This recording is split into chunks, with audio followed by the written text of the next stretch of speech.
Olá, sejam bem-vindos ao Emagreça da Teoria Prática. Aqui nós discutimos um conjunto de estratégias para você aprender a emagrecer. Eu sou Flávia Cunha, médica endocrinologista, e hoje a gente vai falar sobre o momento certo para comer.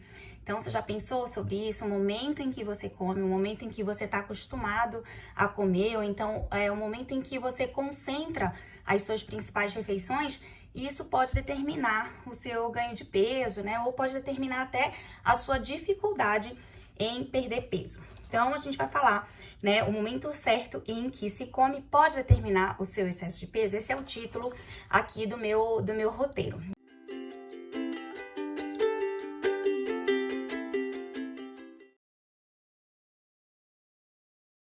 Então, assim, a gente já sabe que a quantidade de comida influencia diretamente o ganho de peso, né? Então, isso já tá claro para todo mundo. Se eu como mais, eu vou engordar, e se eu como menos do que eu tô gastando, do que o meu organismo tá queimando naturalmente, eu vou emagrecer. E a gente sabe que, né, apesar de parecer simples, na prática isso não é nada simples, né? Então já tá bem claro que a quantidade de comida influencia diretamente o nosso peso. Aí depois, né, que já foi discutido bastante sobre essa questão de quantidade, de criar balanço energético, né? No caso, criar balanço energético negativo para emagrecer ou criar balanço energético positivo para engordar. Aí começou a discussão sobre qualidade da alimentação. Então, hoje em dia se fala muito sobre qualidade dos alimentos, né? Então, assim, a gente sabe que alimentos ultraprocessados, alimentos mais processados, são menos saudáveis e ajudam mais no ganho de peso, porque são muito concentrados de aditivos, né? Então a gente come uma porção pequena, só que aquela porção pequena é geralmente muito calórica. E a gente sabe que alimentos mais naturais, alimentos menos processados, tendem a ser mais saudáveis, né? Não quer dizer que eles não tenham calorias, mas eles geralmente têm uma menor quantidade, a gente chama isso de densidade calórica, na verdade, né? Eles têm uma menor quantidade de caloria num maior volume. Então, são alimentos interessantes aí para saciar sem engordar tanto, mas isso aí é qualidade de alimentação. Então, vamos lá, a gente falou de quantidade alimentar, a gente falou de qualidade alimentar, e agora tem um outro fator, agora não, na verdade, né, já vem se falando sobre isso há algum tempo, mas as pesquisas estão evoluindo nesse assunto, e agora a gente está falando, então, do momento de comer, né, então não é só mais o quanto se come, ou o que se come, mas também quando se come, o momento em que se come. Então, é basicamente disso que a gente vai falar hoje nesse vídeo. Vamos lá. Quando eu falo sobre esse assunto, muita gente pode assim, pensar, na verdade, eu até recebo, né, essas devolutivas, as pessoas falam assim pra mim, então é esse o meu problema. Porque eu não tenho um horário específico para almoçar, eu sempre almoço, mas tem dia que eu almoço meio-dia, tem dia que eu almoço 3 da tarde, porque minha vida é corrida, eu não tenho rotina. Claro que isso pode influenciar, mas assim, não é exatamente disso que eu vou falar, porque esse não é o principal problema. Vou dar um exemplo. Comigo também acontece assim, na maioria das vezes eu almoço em torno de meio-dia, meio-dia e meia. Esse é o horário habitual do meu almoço. Mas tem umas 2 vezes na semana em que eu, né, faço consultório, e aí o meu consultório vai até mais tarde e eu chego em casa 2h30, às vezes 3 horas é o momento em que eu vou almoçar. Então isso também acontece comigo. Agora, olha só como é que de alguma forma a gente pode compensar isso. Você pode pensar assim, Flávia, mas aí quando você chega às 3 da tarde, para almoçar às 3 da tarde, você chega com muito mais fome. Então você vai comer muito mais. Isso pode acontecer comigo, pode acontecer com qualquer pessoa, né, que tem aí, que às vezes atrase para almoçar, que não consiga almoçar no seu horário habitual. E aí, realmente, né, se o seu horário habitual de ter fome é em torno de meio-dia, meio-dia e meia, e você naquele dia só consegue almoçar 3 da tarde, em tese, você já está com muito mais fome do que o normal. Então, em tese, também você pode errar ali o volume e comer muito mais do que o seu habitual. Mas, por outro lado, se você for pensar, no dia que você almoça meio-dia, você geralmente deve fazer um lanche à tarde. Então, lá para as 4 da tarde, é provável que você já comece a ter fome. E aí você faria esse lanche. E aí, no dia que você almoça às 3 da tarde, você provavelmente não vai ter fome nesse horário do lanche. Então, provavelmente você já vai para a refeição noturna, né? Então, isso você pode compensar dessa forma, né? Se você comeu mais porque você comeu mais tarde, mas aí você não faz o lanche da tarde. Então, essas calorias a mais do almoço, que você fez um almoço mais tarde, seriam as calorias do lanche que você faria no meio da tarde, que nesse dia você não vai fazer. Então, de alguma forma, isso vai compensar esse excesso calórico do almoço, tá? Mas assim, não é exatamente disso que eu quero falar. Então, eu vou explicar para vocês aqui, eu vou trazer uma pesquisa que foi feita em ratinhos, né, em roedores, só para vocês entenderem melhor esse assunto, essa questão aí do momento de comer. Então, eles, os pesquisadores pegaram, os ratinhos. Então, só para informar, o roedor, ele tem um hábito, ele come, o momento normal de comer dele, o momento em que ele tá mais ativo, em que ele se alimenta, é o período noturno. Exatamente o contrário da gente, né? Então, a gente come normalmente durante o dia e descansa durante a noite. O roedor, ele é diferente, né? O rato, o camundongo, ele come de noite, então ele tá ativo de noite, ele come de noite, o metabolismo dele funciona melhor, né, para se alimentar à noite, e durante o dia é como se fosse o descanso. Então, é uma coisa inversa. O que eles fizeram? Eles pegaram, né, esses roedores, e aí eles dividiram em 2 grupos. Eles deram para esses roedores, para esses 2 grupos, a mesma quantidade de comida. Era uma comida hipercalórica, era uma comida hipergordurosa, ou seja, rica em gordura. Era exatamente a mesma quantidade calórica para os 2 grupos.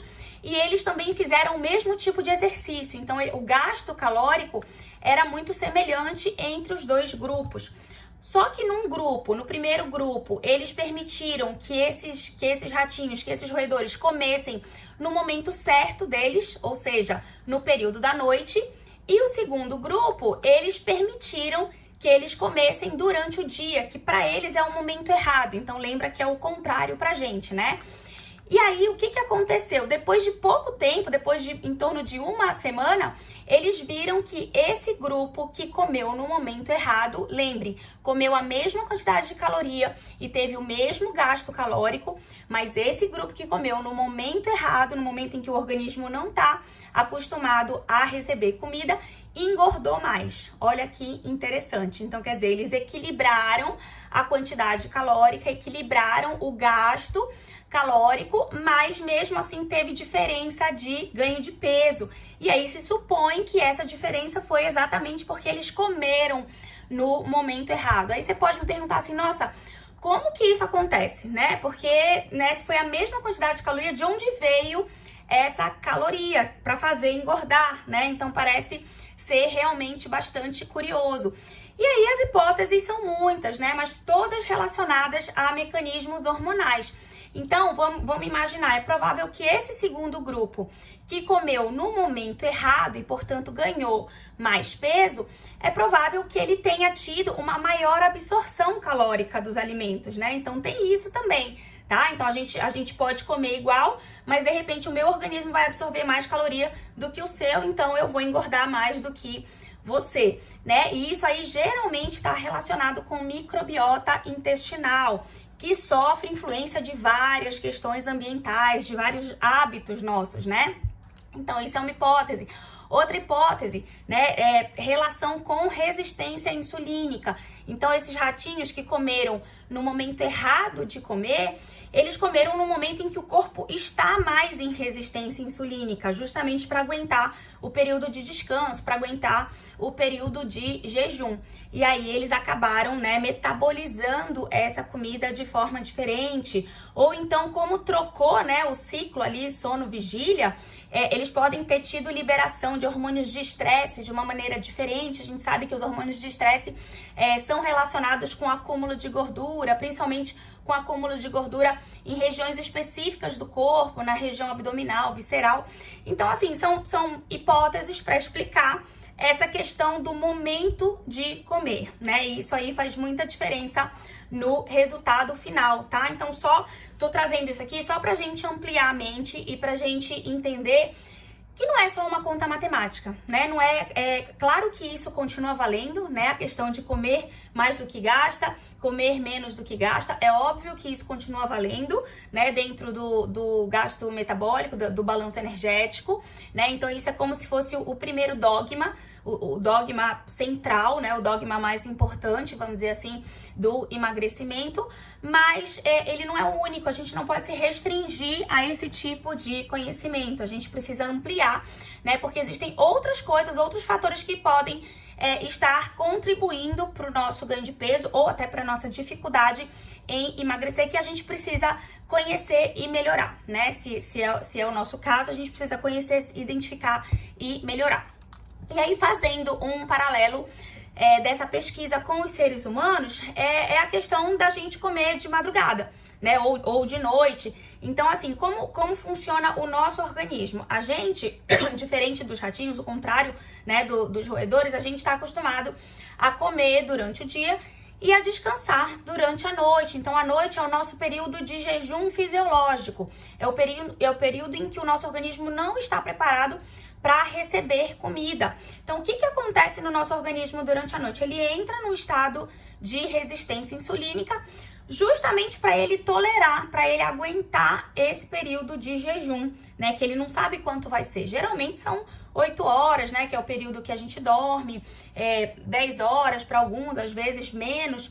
Mas enfim, ele sabe que ele vai entrar num período em que ele não vai receber comida e ele precisa se preparar. Então, o que a gente tem que entender?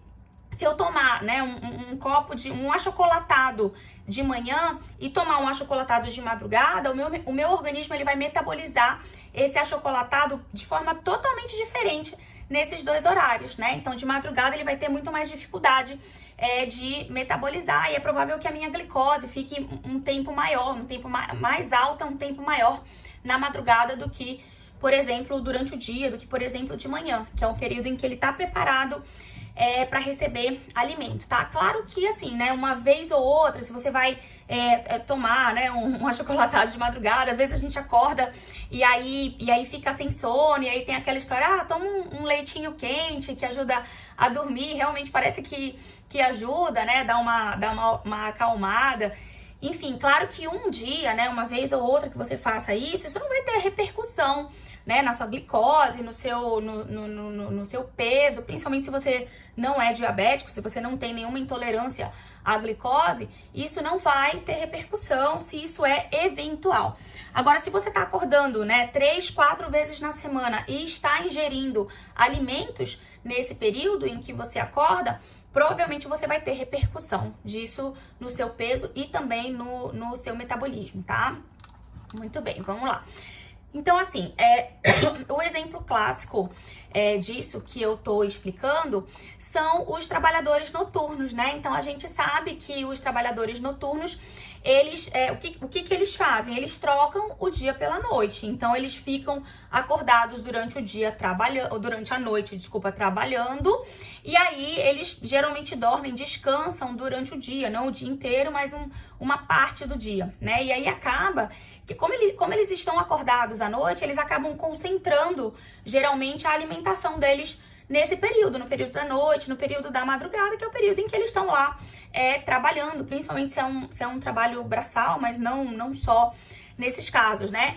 E aí, assim, a gente sabe, isso já tá super estudado, super pesquisado, super explorado, a gente já sabe, isso já é fato, que os trabalhadores noturnos têm maior risco cardiovascular, né? Então, eles têm maior risco de engordar, eles têm maior risco de acumular gordura visceral, eles têm maior risco de desenvolver hipertensão, diabetes, dislipidemia e, consequentemente, doenças do coração, doenças dos vasos sanguíneos, né? Que são as chamadas doenças cardiovasculares. Então, isso mostra bem, isso é um modelo clássico para a gente entender, né, essa história do momento errado de comer. Vamos lá. Então, assim, é claro que essa questão, né, do trabalhador noturno, ele tem essa questão, né, de comer no momento errado, mas aí tem outros fatores também, né, que se discute que podem contribuir, como o descanso inadequado. Então, muitas vezes ele não faz o descanso no dia seguinte, né? Então, mesmo que ele tente, mas assim, tá de dia, né? A casa tá movimentada, ou então, mesmo que ele more sozinho, a rua tá movimentada, então geralmente tem uma luz solar que entra, tem um barulho da rua, ou tem um barulho, né, de dentro de casa, alguém cozinhando, enfim. Então, não é igual ao descanso noturno, né? Acaba sendo diferente. E aí, essa pessoa que não descansa direito, acaba ficando cansada, né? Aí tem um cansaço crônico. Isso já se repercute em não realizar nenhum exercício, nenhuma atividade física. Ele já fica mais inativo. Então, claro, né, que é um conjunto de coisas que contribuem para o desenvolvimento dessas doenças metabólicas, mas a gente não pode esquecer que essa pessoa está comendo no momento errado, ela está comendo no momento em que o organismo está preparado para descansar, em que o organismo não está preparado, a sua maquinaria não está na melhor performance para metabolizar a comida, né, no período da noite e da madrugada, tá? Então a gente precisa considerar isso. Então fica a dica aí para quem é trabalhador noturno, né? Você está em risco, é importante que a pessoa saiba disso até para tentar minimizar essas questões que levam ao risco, né? Claro que muita gente trabalha à noite por falta de opção, né? Não é que a pessoa quer trabalhar à noite. Muita gente trabalha à noite porque é o emprego que conseguiu, e aí claro que é melhor trabalhar à noite e correr esse risco metabólico do que ficar sem emprego. Eu entendo isso, né? Então, na verdade, não é nessas questões, realmente não tem muito o que se fazer em relação a trocar o turno, né? Mas tem muito o que se fazer em relação a como você se programa para esse trabalho, tá? Então, assim, algumas coisas importantes. Vou dar até um exemplo de quando eu dava plantão. Então, o que eu tentava fazer? Eu tentava fazer um jantar mais reforçado, e aí o que eu chamo de reforçado, assim, sempre, né, eu tentava ter salada, e eu tentava, assim, colocar bastante proteína, né, e não muito carboidrato, porque aí, assim, ia me saciar, eu ia ficar saciada pra noite, né, e fazia até, assim, a quantidade até talvez um pouco maior do que se eu estivesse em casa e fosse dormir, porque querendo ou não eu ia, né, ficar ali acordada, ou até ia cochilar, mas ia ter que acordar para atender alguém de madrugada, mas era só aquela refeição, então eu evitava ficar beliscando na madrugada. Então isso é uma coisa, né, que se pode fazer. Outra coisa, prestar atenção na qualidade do que você come. Então muita gente, né, pela praticidade, vamos pedir uma pizza no plantão, vamos pedir sanduíche. Então se você tem, claro, uma vez ou outra tudo bem, mas se você tem esse hábito, né, de pedir fast food, pedir lanche toda hora, você vai reforçar esse risco metabólico, tá? Então, tem algumas coisas, algumas questões que são importantes que se você não tem opção de trocar o seu turno de trabalho, você precisa ter esse cuidado maior com o que você vai comer nesse período que você já sabe que é crítico, né? Nesse momento da noite e da madrugada. Se possível, não comer na madrugada. Se possível, fazer um jantar reforçado e talvez fazer um café da manhã mais reforçado logo que você tá terminando ali o seu plantão, o seu turno de trabalho, ou até quando você já terminou, se você aguentar ficar esse período da madrugada sem comer, tá? Então, bebendo também bem água ali. Então, seriam opções ali para você. E aí, claro, deixou o turno, né? Cumprir o seu descanso. Se for possível, obviamente, cumprir o seu descanso, no mínimo 7 horas, 7, 8 horas seria o ideal, né? E aí a gente sabe, né? Como eu já comentei, a luz acaba atrapalhando, então, se for o caso, invista num blackout, né, para o seu quarto, desligue telas, né, computador, celular, evite qualquer barulho, avise um familiar, né, que esse é o seu período de descanso e que aí, né, que assim, até para não ficarem preocupados com você, e aí de repente se alguém precisar te acionar de forma urgente, já sabe onde você tá. enfim, se prepare para esse descanso, né? É importante ter esse descanso pós-plantão. Claro que sempre que possível. A gente sabe que nem sempre é possível, porque tem gente que emenda um trabalho no outro. Mas, assim, em algum momento você vai ter que descansar. Em algum momento você vai ter que fazer essa compensação. Agora, sim, a gente sabe também que muitas pessoas trabalham de noite porque preferem, né? Até teriam a opção de trabalhar de dia, mas trabalham de noite porque preferem. E por que elas preferem?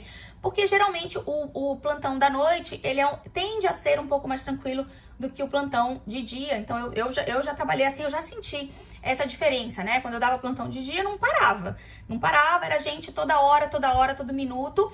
E aí à noite, né? Claro que vem, né? Mas não é com a frequência que vem de dia.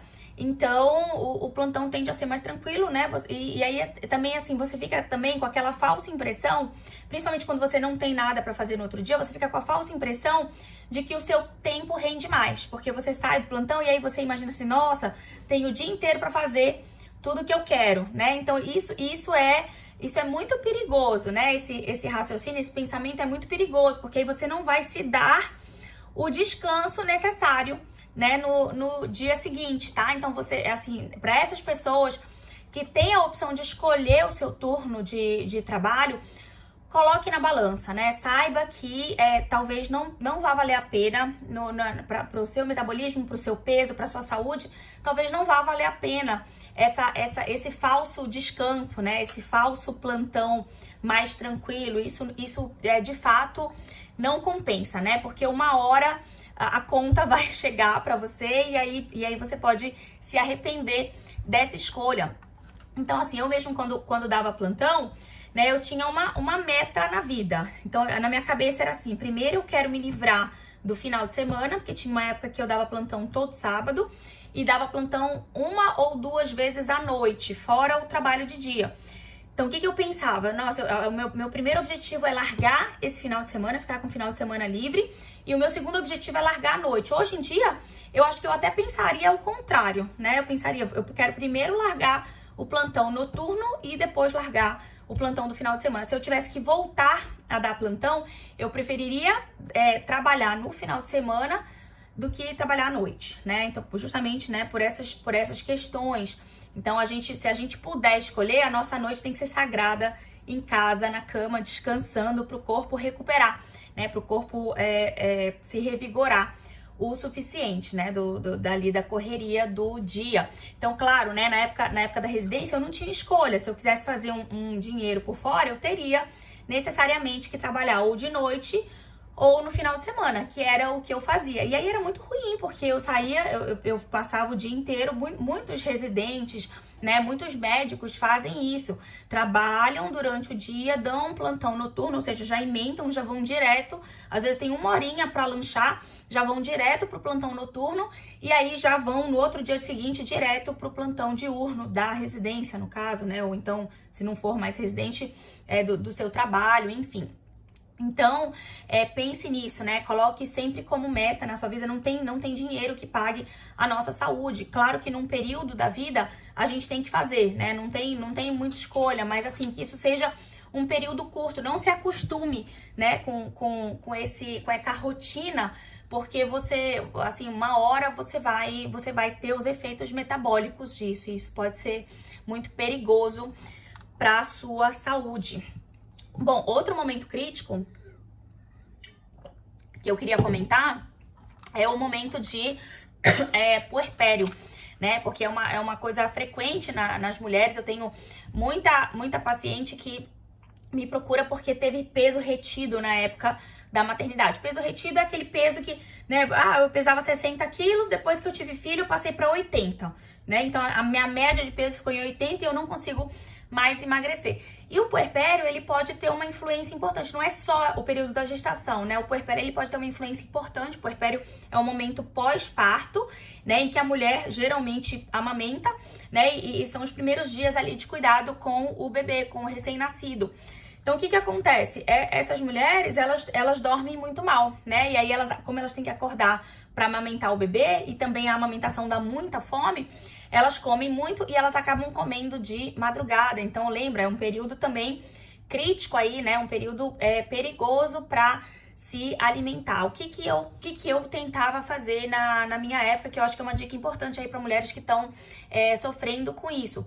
Eu tentava tirar leite na bomba, né? É claro, naquelas mamadeiras com bico em que a criança tem que fazer força para não largar o peito, né? E isso foi bem tranquilo, deu super certo na minha experiência.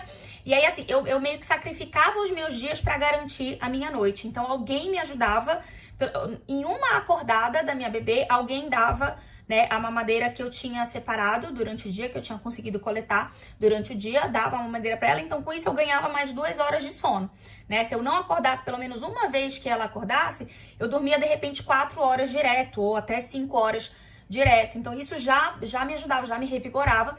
E eu tenho certeza que foi importante para me ajudar no emagrecimento nessa época do puerpério, tá? E também, né, ao mesmo tempo eu não acordava para comer. Então, além de dormir, descansar, ter toda aquela liberação dos hormônios importantes para o emagrecimento, eu também não comia neste momento. Já que eu tava dormindo, eu não comia, né? Então, isso me ajudava a emagrecer, né? Acho que foi realmente bem importante para emagrecer.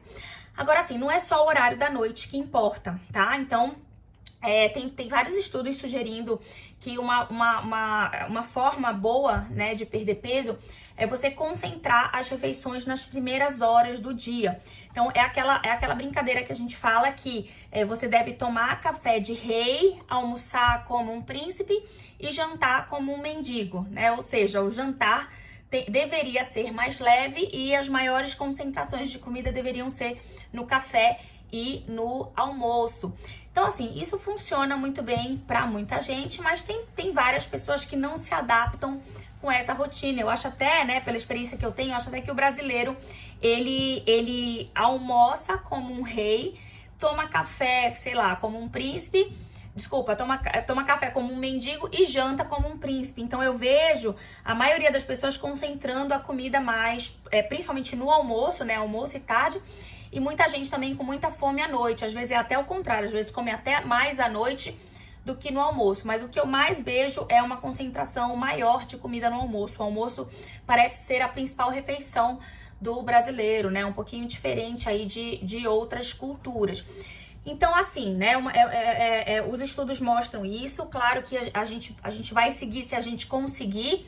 Mas eu vejo, tem muitas pessoas que têm praticamente uma anorexia de manhã, né? Não conseguem mesmo ter fome de manhã. E aí não conseguem praticar isso, né? De tomar um super café da manhã, fazer um almoço razoável e fazer um jantar leve, porque a fome ela é mais concentrada no período da tarde e da noite. Claro que se você come muito à noite, naturalmente o seu organismo vai acordar sem fome no outro dia. É muito comum. Se você concentra a comida mais à noite, no outro dia você vai estar sem fome. Isso é bem provável. Então, se você conseguir mexer um pouquinho nessa dinâmica, talvez isso te ajude a emagrecer. Mas tem gente que mesmo comendo pouco à noite, refere que acorda totalmente sem fome.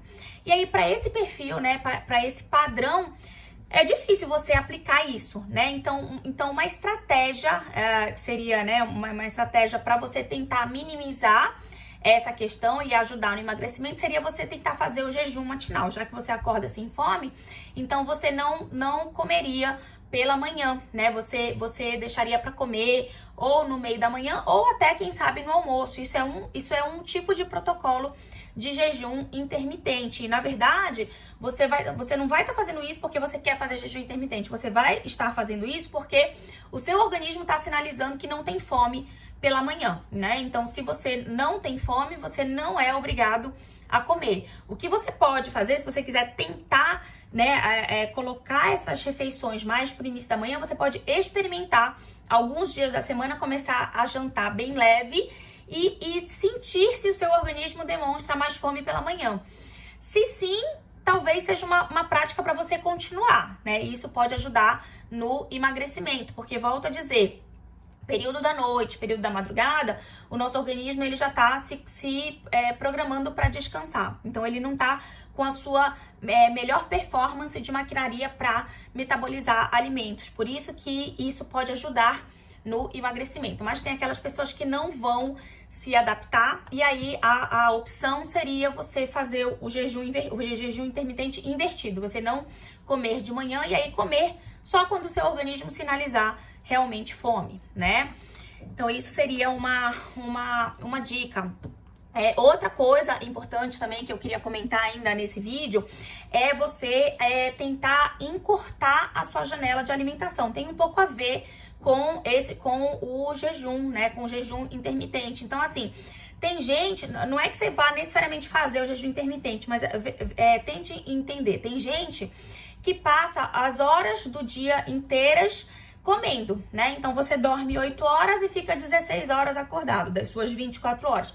Dessas 16 horas acordado, tem gente que fica as 16 horas comendo, né? Comendo toda hora, beliscando toda hora. Então, assim, fica 16 horas comendo e só 8 horas em jejum, que é exatamente o período do sono. Então, uma estratégia poderia ser você encurtar essa janela alimentar de 16 horas, de repente, para 10 horas, né? Se propor comer, por exemplo, de 8 da manhã até as 6 da tarde. Ou até, se isso for difícil para você, coloque 12 horas ao invés de 16 horas. De 8 da manhã às 8 da noite. Então, assim, de 16 horas acordado, você vai encurtando o período em que você se permite comer. E aí você vai concentrar essas refeições de acordo com o seu perfil. Como eu falei, né? Se você tem mais fome de manhã, ótimo, excelente, porque aí você concentra suas refeições mais pela manhã e aí você tenta comer mais leve à noite. Mas se você é ao contrário, se você tem fome mais no período de tarde e noite, você concentra essas refeições mais para tarde e para noite, mas aí você encurta o período de alimentação, ou seja, você ao invés de comer 8 horas, você come 10 horas ou você come meio-dia, para que você possa comer, por exemplo, de meio-dia às 8, de meio-dia às 10. Com isso você já deu uma encurtada na sua janela alimentar. Então isso também mostra benefício para emagrecimento. Então veja aí a importância, né, de você ter esse gerenciamento das horas, do momento em que você vai comer. E aí uma última coisa que eu queria comentar é o horário entre as refeições. Então vou dar um exemplo para ficar prático. Se você almoça meio-dia você almoçou meio-dia, 2 a 4 horas depois do seu almoço, a gente chama de período pós-alimentar ou período pós-prandial. Então é o momento em que o seu organismo ainda está metabolizando aquele almoço. A partir de 4 horas, claro que isso é uma média, né? E isso também depende do que e do quanto você comeu no almoço, mas assim, em média, um prato de comida normal, bem equilibrado, você vai demorar de 2 a 4 horas para metabolizar. Então, a partir de 4 horas, ou seja, você almoçou meio-dia, depois das 4 da tarde, é como se você estivesse entrando num novo período de jejum. E aí você vai escolher, né, se você vai comer ou não. Então, é provável que a partir dessas 4 horas, o seu organismo comece a sinalizar, né, comece a dar sinais de fome. E aí você vai, né, decidir se você vai comer ou não. Claro que, né, se já tem 4 horas que você comeu e você começa a sentir fome, tudo bem você comer novamente, né? É provável que o seu organismo já esteja precisando. É um sinal de que ele já metabolizou a comida anterior. Então, é importante, né, a gente respeitar, a gente comer de fato nesse período de novo jejum, né? Nesse período de jejum pós-alimentar, porque se eu almocei, aí daqui 2 horas eu já quero beliscar alguma coisa, e depois 2 horas de novo eu quero beliscar alguma coisa, eu não dou tempo do meu organismo fazer esse metabolismo completo, e aí eu vou só acumulando caloria, e isso vai me ajudar a engordar, tá? Então também o momento, o horário, o período entre as refeições também é importante você administrar para saber a hora melhor de comer. Então, uma dica prática para finalizar esse vídeo, né, para essas pessoas, né, que estão ali o tempo inteiro beliscando, que estão ansiosas, o que a gente vai fazer? Então, quando você começa a pensar em comer, você tem que se responder essas perguntas. Primeira, tô com fome de verdade? Né? Então, você pensa, será que é uma fome de verdade? Como é que vai te ajudar a responder? Seria uma segunda pergunta. Eu comeria qualquer coisa ou eu quero comer uma coisa específica? Né? Então, eu tô com uma fome para comer qualquer coisa ou não, eu quero um chocolate. Né? Então, se você quer comer qualquer coisa, é provável que seja uma fome de verdade. Né? Então, isso já te permite comer, tá? Terceira, qual foi a última vez que eu comi? Faz quanto tempo que eu comi? Porque aí vamos dizer que são 4 da tarde e você lembra que você almoçou meio-dia, tudo bem, né? Já tem 4 horas que você comeu, então é provável que o seu organismo já esteja manifestando uma fome de verdade, tá? Então já tem um tempo grande. E aí eu lembro da minha última refeição, eu penso, já deu tempo de metabolizar essa comida, né? Quer dizer, o que eu comi nessa última refeição? Não, mas nossa, eu comi uma feijoada, um negócio muito pesado, eu comi um churrasco, fui numa churrascaria e me empanturrei. Então, mesmo 4 horas depois, é possível que não seja ainda fome de verdade, tá? Então também não depende só do tempo pós-alimentar, mas depende também do que você comeu e do quanto você comeu na última refeição, para você tentar identificar se é o momento certo ou ainda não, né, de comer. Certo? Então fiquem ligados aí no momento em que vocês comem, né? No tempo entre as refeições, são dicas aí importantes para você conseguir emagrecer sem passar fome, tá bom? Até o próximo vídeo. Beijo, tchau, tchau.